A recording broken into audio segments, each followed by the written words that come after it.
Mad. I'ma feed 5-4 fun, money making animal. Don't put me.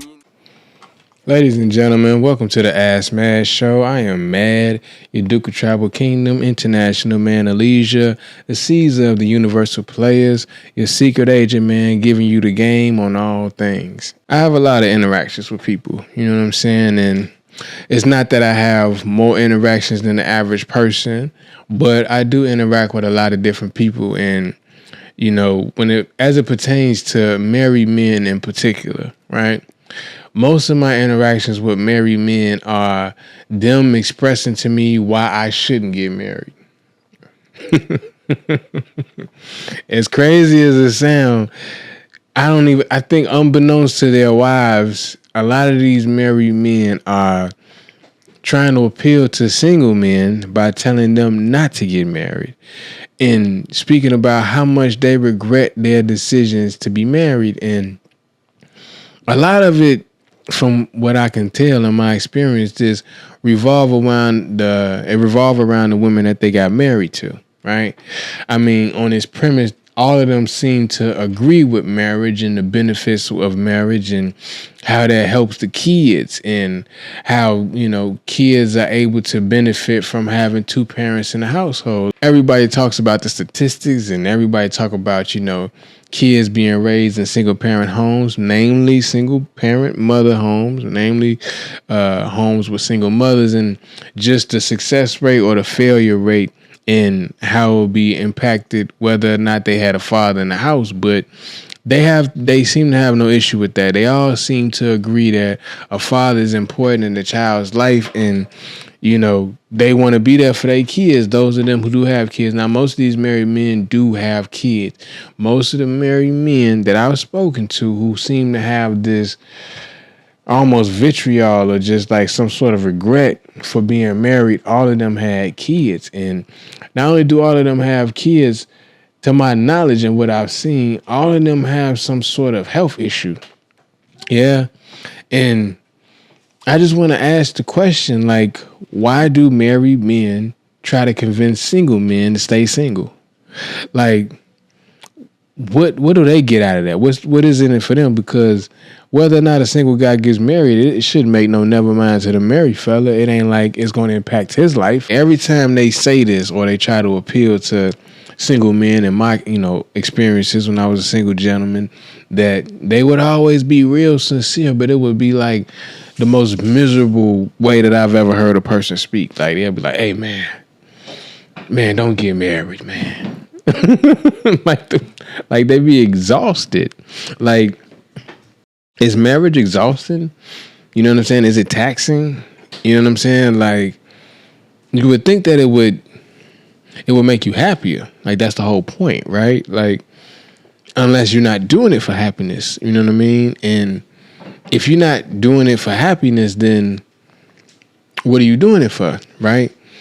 And by them saying it in this most miserable way, I can only assume that they're not confident in the woman that they chose to marry, right? And I'm not necessarily sure what would make a person confident in choosing a partner, but I think also there's an element of not having a lot of experience where these dudes is really marrying their high school sweethearts in a lot of cases. In a lot of cases where a dude is either frustrated with marriage or trying to express to a younger single man why he shouldn't get married, he was with the woman since he was a teenager. In a lot of cases, from what I've seen, I can't say that's universally true. And maybe it's some dudes who got married later in life and really regretted that decision and wish they had stayed single. And maybe they looking at it from a, you know, coulda, woulda, shoulda, or just thinking about what if and having that regret. But most of the dudes don't necessarily wish they were single. Like I said, a lot of them, they have the position of they believe in marriage and they believe in being there for their kids. It's just the woman that they chose to marry. And what I'm saying is I've seen that be the case where maybe it was a situation where y'all was just high school sweethearts and you never was able to go out and get that experience. You was never able to really go out there and date. You was with somebody since y'all was maybe 15 15, 16 years old, you know what I mean? You dated them all throughout high school, at least towards your junior and senior year. And you stayed with them throughout. You stayed with them through college and probably got married fresh out of college or while still in college, right? Like that lack of confidence, right? That lack of confidence in the woman that they marry, it's accompanied by like a form of abuse too. You know what I mean? Like, you're not just not confident in the person that you marry just off face value. It's usually something deeper there. And in a lot of the cases, the dudes either are being verbally abused or even physically abused. And you really can't blame the woman for that. I mean, can you? Like, can you really blame the woman for that? You know what I'm saying? Like, if she's being verbally and physically abusive to her husband, right? Fiance, boyfriend, and he marries her anyway, right? Dude is dating a woman, and maybe he's not as strong personality wise, you know what I mean? He may not be so stubborn when it comes to saying no and really standing on what it is that he say he will and wouldn't do. And fellas, you have to recognize that a lot of times women want to see you stand on your ground. Like, they really want to see you stand on what it is that you say. And the ones that push and push and push, it's not that they want you to give in necessarily. Some of them might. And those that do, they don't really respect you to begin with, right? The ones that don't have to push and push, you know, just standing on it should be enough for them to say, okay, he's standing on it, they're going to roll with it. And so you don't usually see a lot of, you know, verbal or physical abuse with those sort of relationships. You tend to see that more so with, you know, the relationships where the dude don't really stand on nothing. And then the woman can see that he weak and press and press and press, because it is in a lot of women's nature to keep pressing and keep pushing until either you stand up or you give in. And if you give in, you asked out. You know what I mean? It's basically a lose-lose for you. It's not too many places you can go after that. You're going to have to just completely, you know, destroy and rebuild. You have to destroy and rebuild. You're going to have to, you know, end the relationship and begin anew with a whole new person, because that person will never respect you. They'll never see you as a authoritative person because you never asserted yourself to begin with. So you have to be assertive to avoid this. But again, it doesn't necessarily answer the question, why do a lot of married men try to push singlehood on single men who are already single and tell them not to be married? And it's not just a cliche thing. It's not like when older guys or older ladies say, "Oh, don't get old. Don't get old. Whatever you do, don't get old." Well, that's obviously sarcasm, because ain't nothing you can do about it, because it wasn't nothing they could have done about it.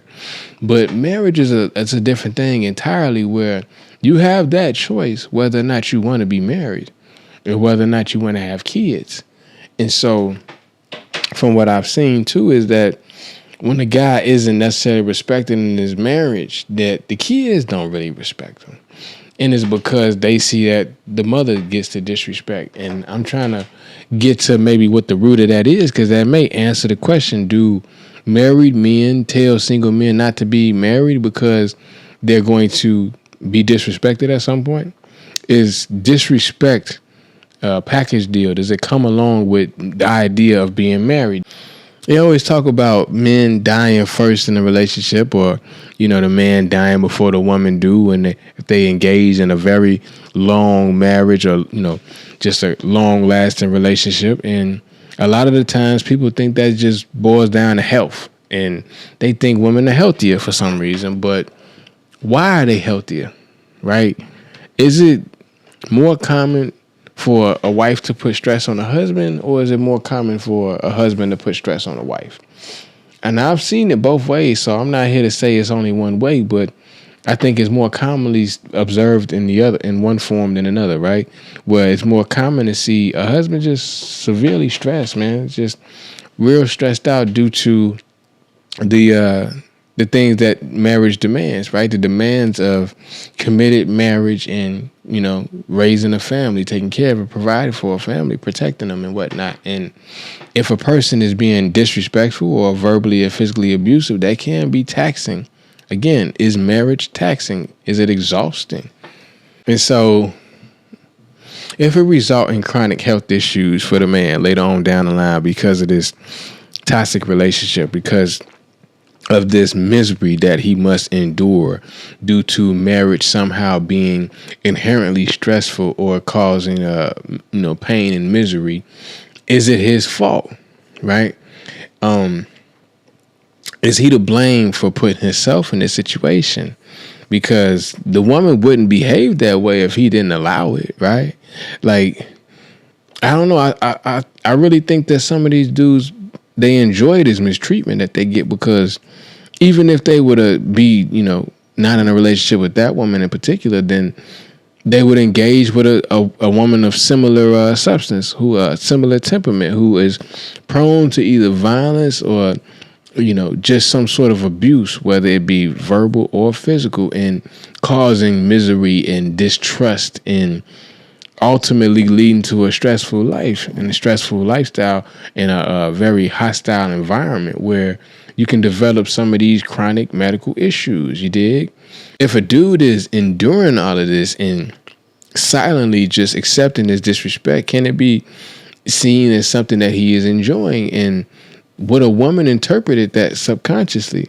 Would she see that you're allowing this disrespect to take place, and it develops to some type of kink between the two? And I remember, very long time ago, I was with some people. I won't say who they is, but I remember riding in a car with some people, man. We leaving the club, or we going to the club, one or the other, man. And I promise to you, I think I saw some type of free, like pre-foreplay playing out, like some type of pre-game discussion where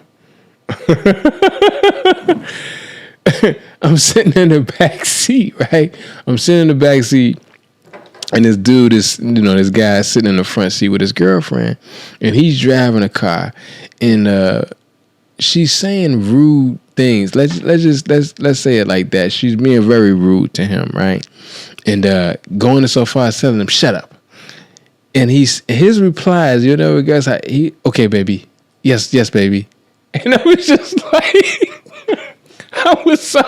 I was like confused. I was very confused because I didn't know what it was that I was watching. Like, what is this?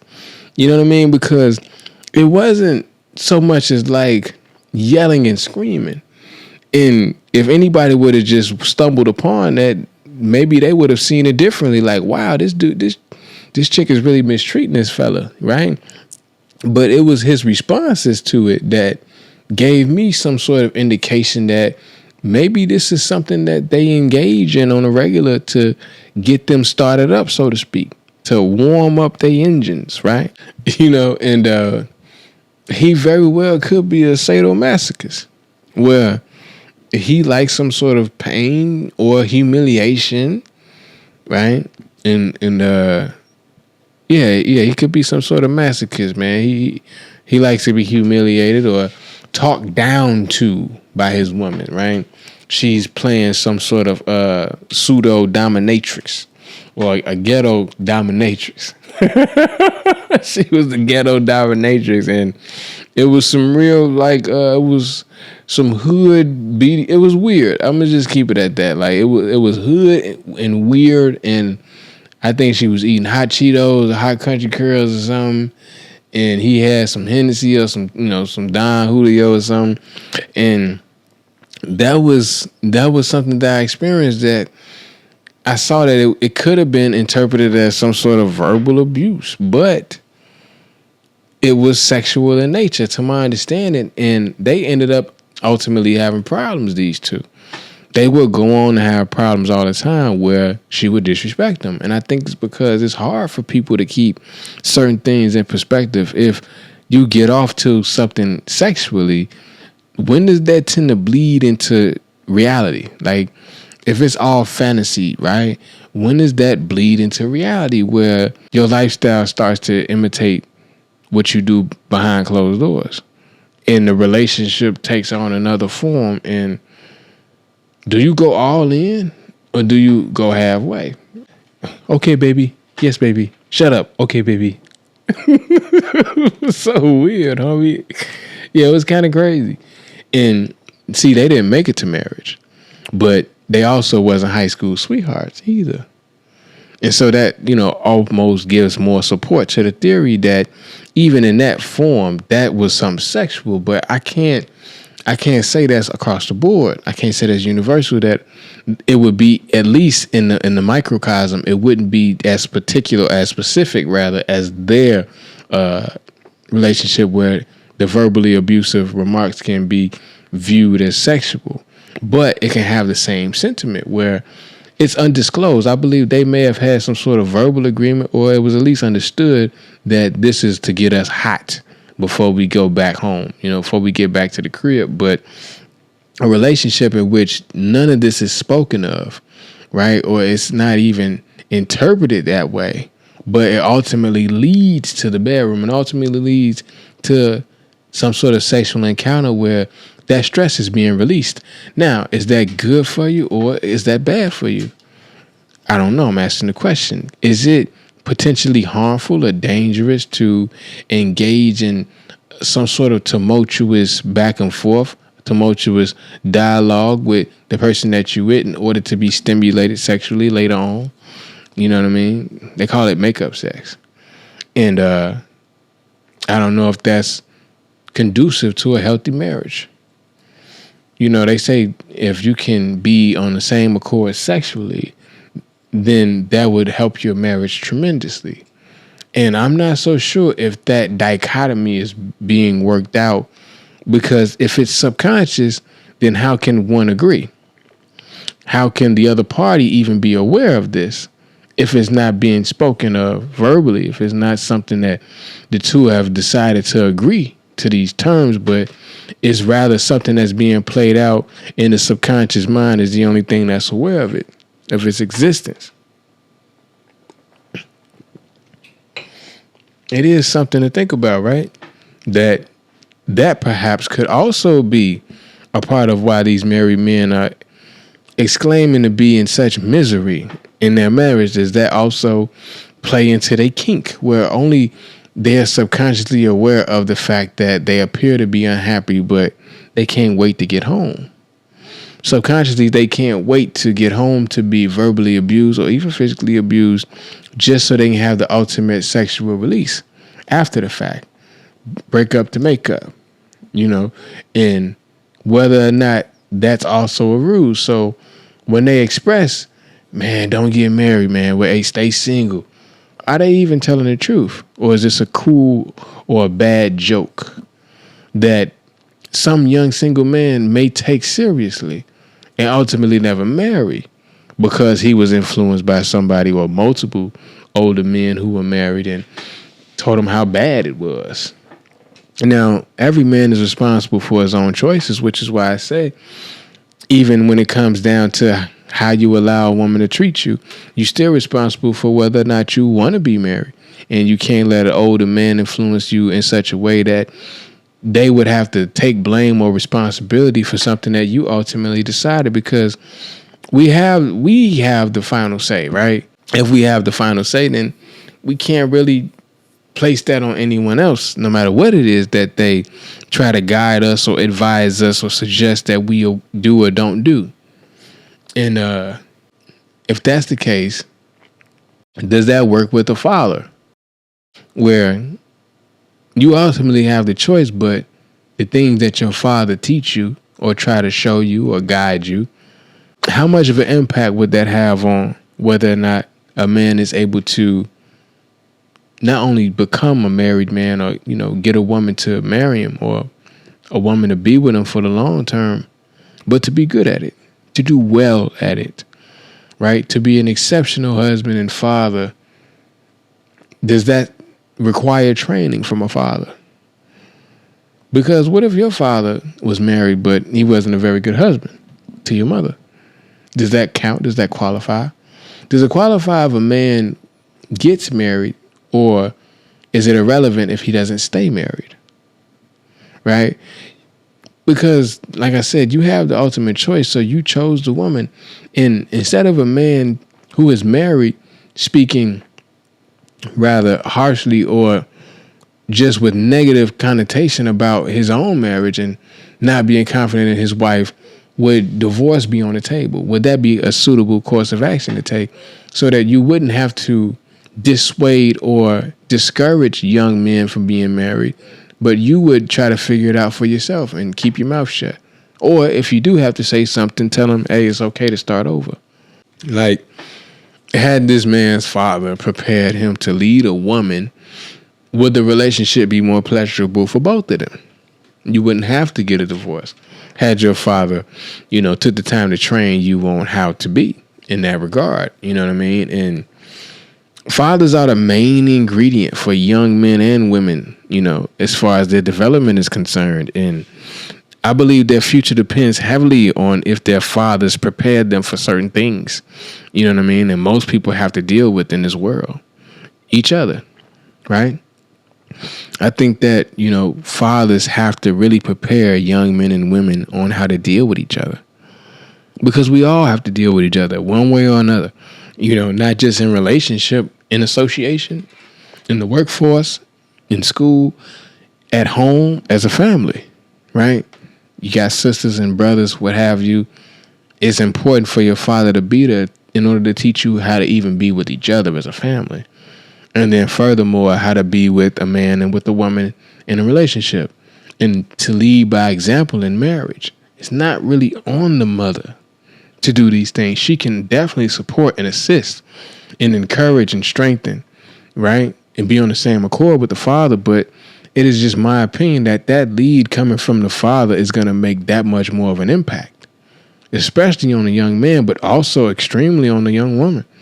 Because even her selection process, the father has to play an intricate role in that, in showing, teaching, explaining, giving knowledge, wisdom, and understanding as to who you should even select to marry and why, and what are some of the things you should look out for, right? And what are some of the things that you, even if you don't find there, you can instill in a person who may not have had the mother and father that you had. And so if a father is doing these things for a young man, a young woman, most would say he's an active father, right? People will conclude that they will say that's what an active father is supposed to do. You know what I mean? And I just have the other question to ask is, does a father have to be active in a child's life, or is it predetermined? So there's a theory called determinism, where people believe that your life was planned out for you not only the day you was born, some even believe before you were born. Those who subscribe to this sort of mysticism or religious ideology believe that your life was already planned out for you by God, and that there's a supreme being who knows every move and every decision that you're ever going to make. And if that's the case, plausibly or logically speaking, if there's a supreme being that knows every move that you're going to make and has already seen the outcome of them, has your life been predetermined? And if your life has been predetermined, would it matter if your father was active in it or not? Even mother, let's just not even say father, but let's just say parents. If your life was predetermined at birth, or even before then, if you subscribe to the religious ideology, would it matter if your mother and father were active? Now, be very clear. I'm using the word active, not present. Right? We already disclosed that an active father is someone who actively leads, teaches, and trains you up in the ways you ought to be. A present father is there to provide and protect and to make sure that you have a quality of life. But that doesn't necessarily make them active. I think a lot of fathers think that they're active fathers because they're present, which is the basics. That's the bare minimum. And you often see a lot of single mothers expressing their displeasure or their dissatisfaction with present fathers who portray themselves as active, where they'll be like, I just gave you some money. I just gave you some money for some shoes. And it'll be like 2 months done pass. Or it'll be like, I do have my kids, woo, woo, woo. But you really only pick them up for about a couple hours or so. To me, that's a present father. That's not really an active father. Because an active father covers a lot of bases. It covers so many bases that the mother really can't even keep up with it because there's always something going on. The kids can't keep up with it. You wouldn't even have time to ask, where my daddy at? You know what I mean? You wouldn't have to ask your father to spend time with you because he would actively already have things laid out for you to do. That's what I would consider an active father. Got books that they expect you to not only read, but give a report on. Got skills that they not only expect you to learn, but be able to do them efficiently. And health-wise has not just a workout routine, but just specific fitness goals that they have for you that they want to see you reach. And so to stimulate the mind, body, and the spirit, last but not least, the teachings that they teach you as it pertains to spirituality or theology. Though that's what an active father would do. Again, a present father is making sure that the provisions are there. You got food. They're making sure that the protection is there. You got shelter, right? And provisions also go with clothing. So food, clothing, and shelter. You know what I mean? And that's just what a present parent would do, in my opinion, right? So that's the difference between an active father and a present father, right? And if we are to believe that determinism is real, then we also have to consider the antithesis or the other end of the spectrum, which is existentialism. Now, existentialism says that we all make our own choices and our life is shaped by the choices that we make. And so that doesn't have a cutoff. So that means when you were 2 years old and you made a choice, that put your life in a different box than it would have been had you made another choice. So if you playing with Legos and blocks and things versus playing with, I don't know, little army men's or something, it would have an impact on where you decide to go in life.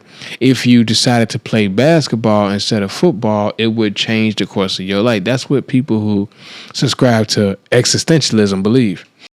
But even if you believe in existentialism, I'm not necessarily sure that changes the outcome, right?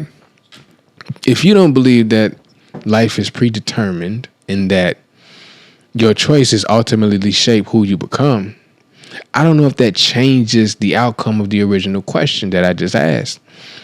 And that is whether or not being an active parent has any impact or influence on how a child is going to develop, right? And whether or not a parent has to be active in a child's life for it to go in a certain direction, right? Because we already stated that if you believe in predeterminism, it doesn't matter if the father was active or not. Your life was already planned out for you either at birth or before you were born if you subscribe to the religious ideology. And existentialism says that every choice you made ever since you were able to make choices, your life was going to go in the direction that your choices presented to you. And so whether or not your parent was active, they still aren't influencing the choices that you have to make, because at the end of the day, it's up to you. How many times did your parents tell you to do something, you didn't do it? Boy, what did Craig daddy tell him? Didn't I tell you to get up and take out that trash? Craig didn't take out the trash, right? So in that scenario itself, that existential decision that he made could have resulted in something different for his life had he took the trash out when his daddy told him. But even though his father was giving him active instruction, he chose to do what he chose to do. And he said he fell asleep. And so it doesn't mean conscious decisions or conscious choices. It just says the choices that you make. So even subconsciously, you can make a choice, right, that you didn't ultimately think about before you did it, and it changed the whole course of your life. Whether or not your parent was active, that's not going to have any bearing on that scenario. Whether or not that would happen, it's not going to make a difference. And like many people believe that every child is different. Many people believe that every person is different. I'm one of those people. I believe that every individual is a unique individual. You are your own entity, right? That you being your individual has nothing to do with anybody else. And so if a child is his own individual, it has nothing to do with his parents, right? Even though they came together to make him, they would be two ends of the spectrum coming in the middle to make the child. And so even if you think about a spectrum, let's just use the pH scale. You have basic at one end and acidic at the other end, and in the middle you have neutrality, which is water. And that's not the same elements, is it? And it can be, this particular analogy or another one, but your parents don't have to be at opposite ends of the spectrum for it to remain true, because even in the microcosm, it's still going to narrow itself down to the middle of what that is.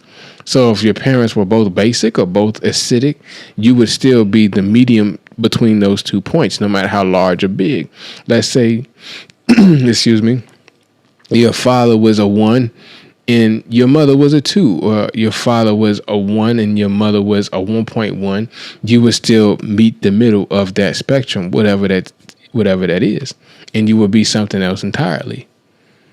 No matter what the determinism or the existentialism, the existential choices that you make, or the predetermined outcome that your life was supposed to be, it wouldn't really make a difference, based on the fact that every individual is unique and every child is unique.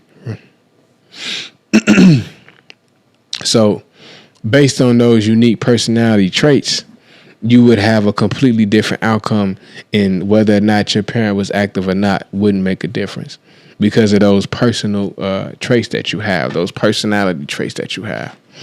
And if that's to be believed, then the answer is unchanged. Whether a parent is active or not, the child will make their own decisions and control their own fate and destiny.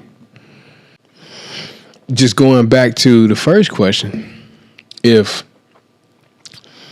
the perfect partner in marriage or family may not exist, and even so, that happiness may not influence outcome if life is not predetermined. So if you make these existential choices and you choose somebody that may or may not be perfect for you, I'm not necessarily sure that that would have a different outcome in terms of whether or not you'd be happy. And it may not influence it at all, especially if your life was determined to be the way that it is and it had nothing to do with your existential choices at all. I can see the argument for both. I can see the argument for both perspectives. I can see that whoever your parents are, it is going to definitely have an impact on your life. It's going to determine certain things in your life. So if your parents are very, very well off and you come from wealth, I mean, like just super duper wealth, like supreme wealth, that's going to have a big impact on how your life is going to be, but it's not going to save you. And similarly, if your parents were very poor, you were born in impoverished conditions, it's going to have an impact on your life, but it's not going to be your doom. You still have a chance whether or not, you still have a chance to succeed no matter where you come from. And you still have a big chance or opportunity to fail. Some may be larger than others, but it's just not a complete safeguard, and it's not a complete, it's not an absolute doom to you just because, your parents aren't well off. And I can also see argument for the perspective of existentialism, that you making a poor choice, namely in marriage or choosing a mate, it's definitely going to have an impact that had you made a different choice, it could have been significantly better or worse for you, depending on which way you took it. And I think that the resolution to all of that is being conscious and trying to be active. Ironically, you should be active, not just in your child's life. The real solution is to be active in your own.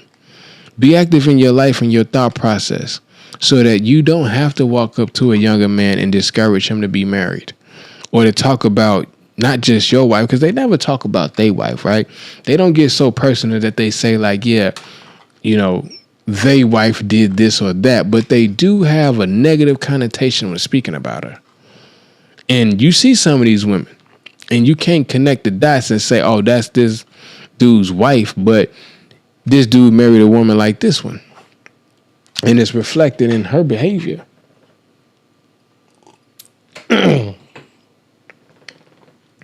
Where in that behavior, you can see the misery of the fellow that you was talking to a week ago.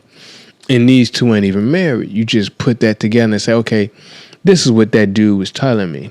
This is what he was describing. He was describing a situation like this. He must have a wife like this. But that's still no real way to say, or that's, in my opinion, that's still no excuse to say that. To go to a young man and discourage him about being married if you unhappy with the wife or the woman you chose, or you just not confident in your inexperience because you didn't date a lot. You didn't go around and, really try to see what all there is before you decided to make your final decision. And if that was something that was predetermined, then you don't have to be so hard on yourself because there was nothing you can do about it. But if it's due to the choices or lack thereof or inability to make thoughtful and conscious decisions, then there's no one else to blame but you. At any rate, the outcome isn't changed based on which theory you believe. You still have to deal with that. I want to show this movie.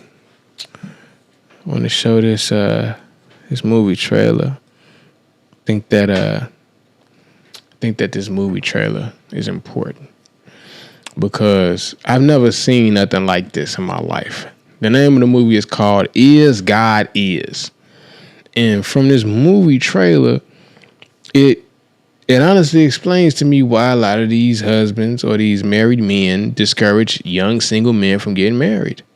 Now, young men, you should understand that it is up to you. You should understand that your ability or inability to lead properly and to make proper informed decisions is going to have an impact, and it's going to determine some of these things that are going to probably take place in your life if you're not careful. But let's watch this trailer for Is God Is. Let's watch this trailer real quick and see what this is about. Sway. We got a letter from Mom. I thought she was dead. What she want with us now? Where she been at? She's on her deathbed. If we don't go now, this might be our last chance to see God. God, she made us, didn't she? So the mother's God, the mother made them. Apparently she did it by herself. Vivica A. Fox is God. I'm gonna make this real simple. Make your daddy dead. Make your daddy dead. This seemed a little crazy. Not as crazy as setting your wife on fire in front of your kids. Then abandon them. We ain't killers. How we gonna live with ourselves if we do this? This destiny type shit. Nah, they all burnt up because we burnt up. You ready? The rough and the quiet one is the one that's burnt. Does the lady he took up with after he burnt us up, find her and you'll find him. A lady by the name of Divine. So you got a preacher lady. You're his girl. Is this supposed to be a comedy? Is this supposed to be funny? All's got your back. Just tell us where he at. For fear that it would wag, he took my time. We gon' kill him. We clapping. Tell us where to find him. Uh-oh. You're alive. Hey, whenever she in a movie, I get worried. Imagine what our lives would look like if he hadn't done it. Okay, here comes the daddy, the monster. He's called the monster. She's God, he's the It was monster. born for burning. The mother is God and daddy is the Nobody monster. innocent. Okay, look like they demonizing some young men at the end there. Why don't you sit with me? Seems like we got a lot to talk about.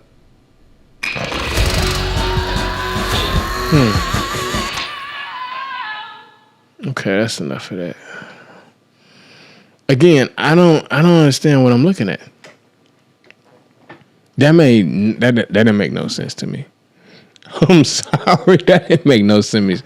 Okay, Is God Is the name of the title, yeah? And apparently, the mother of these young women is God, and the father of these two young women is the monster. And for no reason, they didn't say why. Maybe that's going to be uncovered in the movie. I don't know, because I won't be watching it. But he decided to burn his wife and children up and abandon them. And they survived. One of them didn't get burned at all, so I wonder where she was at. The mother's all burnt up, but at the beginning of the trailer, they made it seem like they didn't know their mama. And she sent them a letter, and they had to go find their mama. And if the little girl got burnt too, then why is the mama still in the hospital?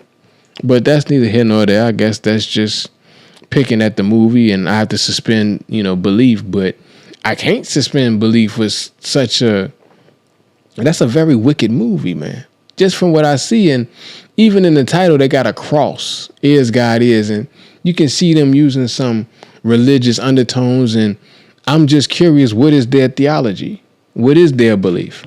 Whoever wrote this film and the people who are participating in it, and those of you who will probably go to watch it, and I don't know why anybody would watch a movie like that. It doesn't seem to be entertaining to me. It seems to be playing on people's emotions and sensibilities and sensitivities to certain things and certain tropes. And I don't know if I know for a fact that's not healthy for anybody to watch it or take part in it.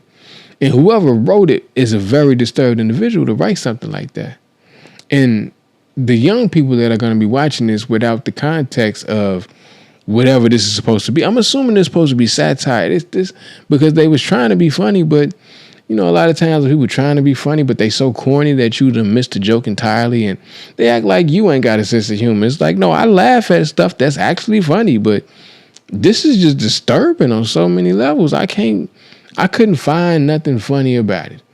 Even if I rewinded it, which I would not, I never want to see that again.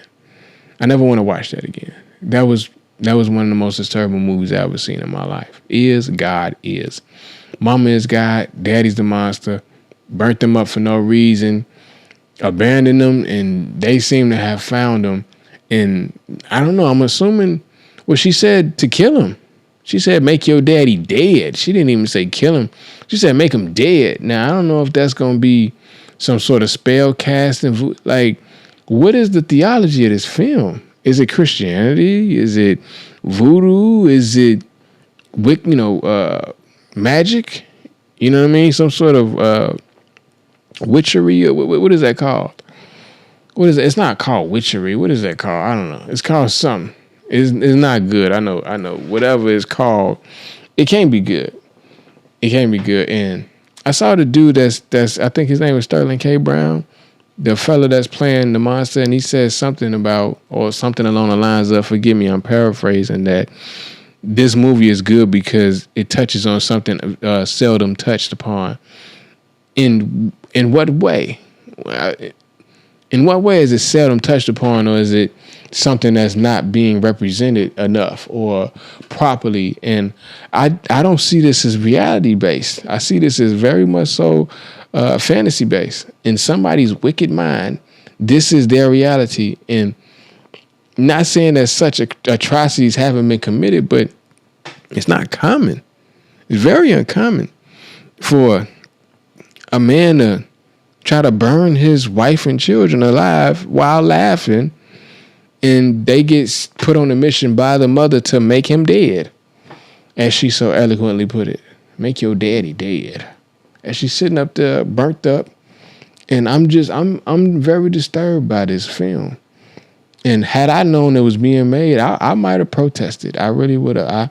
I might have written a letter. Now, at this point, I'm going to appeal to our 47th president, or 46th president. Yeah, he's number 46. No, he's not. He's 47. 45th and 47. I'm going to try to appeal to 47 in his language. Dear President Trump, I think this movie is the worst movie ever made. I think you should ban this film. I think you should ban this film. It's a very, very, very, very sad movie, very bad movie. And Joe Biden, they could have made this movie when he was president, but he's not president anymore. And now that you're president, Mr. 47, I think you should have this film removed from theaters across the country. I don't know who made it. So I'm not trying to take food, out of people's mouth or take money out of people's pocket, but you should have wrote something else. You should have wrote something better, because at this present time where the economy is upside down, we at war with another country again, and we don't seem to be in control of our politicians on any level, not the local level, not the state level, and not the national level, with all the data centers being built and hundreds of thousands of people protesting data centers in their cities and states, and the politicians ultimately doing whatever they want to do because they bought and paid for it. They have been co-opted. They have been compromised. They are traitors. I don't really see a film like this helping in any regard. This would just do to further divide people, to further divide young men and women, to further divide husbands and wives and families. It could be somebody who not even going through nothing nowhere close to this. Watch a movie like this, and at the end of the day, they get into it with their spouse, and now because they've taken on the sentiment, they've taken on the negative energy from a movie like this, and they've allowed it to disrupt their real life because they already have certain preconceived notions. And not everybody's going to be affected, but everybody needs a bad guy. Everybody needs somebody to blame. Instead of looking in the mirror or following the Stoic principles of Marcus Aurelius, I was reading Marcus Aurelius today. Instead of taking accountability and using logic and rationality to, determine the outcome, determinism, that it's not within your power, so you shouldn't take it personally.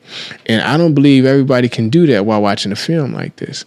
I don't think people can be so logically removed or detached from the sentiment of a film like this that it wouldn't affect their day-to-day.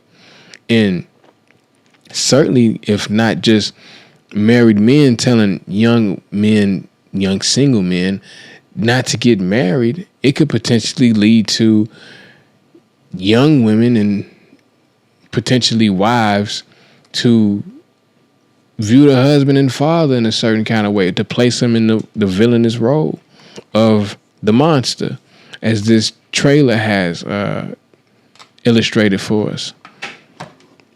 I'm not down with nothing like that. And with these sort of thoughts in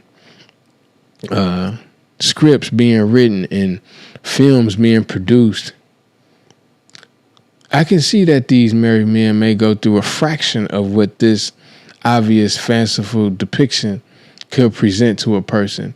And you can go through something that's much more realistic, but all the more destructive and dysfunctional. You dig? And I can definitely see somebody coming and tell a young man, hey, man, whatever you do, don't get married. Because they think you want to burn them up and abandon them. And I don't know if that's the cause of a lot of that misery, is that people just have this doom where they think you're going to do some sort of harm to them and abandon them. At the heart of this film is abandonment. I can guarantee it. I guarantee it that this guy decided that he didn't want to deal with that no more.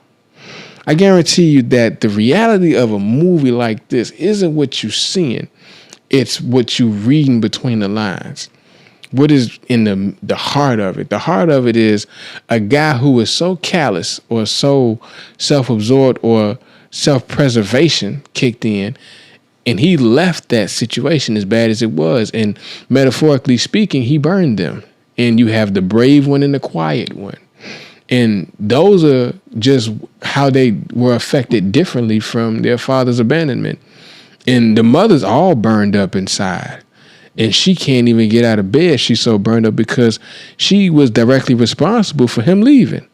And instead of her taking responsibility for the fact that the girls don't have a present or active father anymore, she sent them on a mission to kill him. Now, that could also be seen as something metaphorical, not literal. So she doesn't want them to literally kill him, but kill his image. Kill that healthy fatherly image that you may have had of him, because he may have been doing things for them that didn't have anything to do with the mother. And him being present or active probably wasn't appreciated. We can only speculate. We can't really tell, because we're trying to make sense of this filth and this garbage. And the only way I can make sense of it is to try to read into it to see what's at the heart of it. And why would a woman send her daughters to murder their father or to make him dead, so to speak?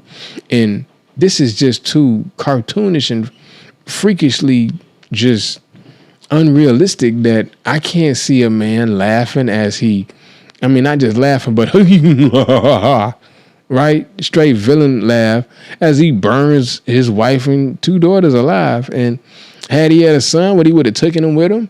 Because they're playing upon women's sensibilities to give them 2 daughters in the film. And I think it's metaphorical. I don't think it's meant to be taken literal. I think that the abandonment is definitely there. And that is what caused the burning of the spirit, burning of the flesh.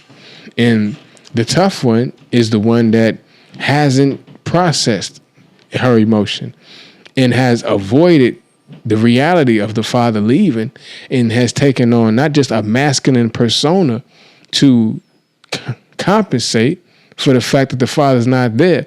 So she is a more of a masculine role, and it's tough to protect her quiet sister who has also been burned as the mother's been burned by this abandonment for the father, because they probably had a very close relationship.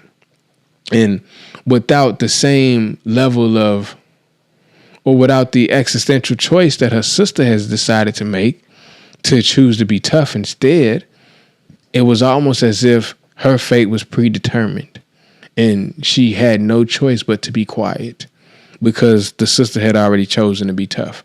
And so her choice wasn't a choice at all. It was more so default. This is the only choice left for you to take. So you have to take what you got. You can't pick and choose. And I'm not so sure the mother had any choice either. And maybe that's why she's also burned, because this could be a high school sweetheart situation that, don't say I'm sure the movie will tell, but again, I'm not watching this movie, could look into the background of that mother and father and see when they became an item and when they became a couple and when they decided to have kids, and whether or not it was a teenage love affair, something that started when they were young, and she is almost resentful of him due to not only his inexperience, but her inexperience. And at the end of it, he couldn't talk her through her frustrations or able to build her up and lead her. And it may have some implication on whether or not his father was present or active, or if it even mattered. And it was predetermined that he was going to be a monster because his father was a monster, and his father before him was a monster, and his son after him will be a monster. We don't know. It's all about whatever your perspective on that is, and if you believe in existentialism or predeterminism, right? But that's a very, very, very, very disturbing trailer of a movie. And if you watch something like that, not just as a married man, but as a single man, how enthusiastic are you to get married? How eager are you to have kids? If you make a mistake and pick the wrong person and you decide to start over, will your wife or former ex-wife, and I guess the first batch of kids you had, will they come seek to kill you?